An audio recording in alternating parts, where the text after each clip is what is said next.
Hey guys, I'm just going to walk through the pedal board that I'm currently using for my live setup with all the gear that we've got here. So coming straight from my first end of the signal chain is my Sony wireless. So this is the transmitter pack here. As you can see, it's quite small. That one tapes nicely onto my guitar strap and it's not too cumbersome at all to use. I like to use a wireless just because it prevents from getting tangled in cables, but more importantly, the other members of the band actually stepping on my cable and pulling out my cable while I'm playing. So this is the receiver, the Sony receiver right here.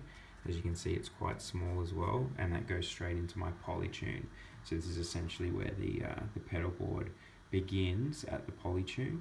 Again, this is the Polytune Mini. I like to keep everything on my pedal board nice and neat. From the Polytune, it goes into my Tube Screamer, and this is a custom made Tube Screamer that I had done with the Barebones logo etched onto it.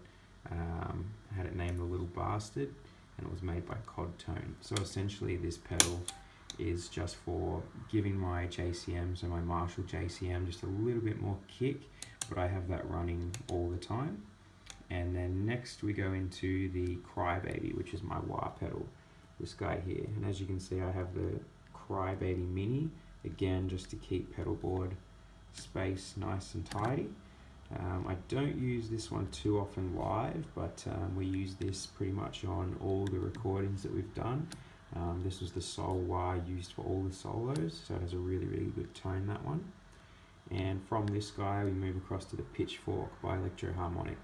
So the Pitchfork is essentially just a pitch shifting pedal.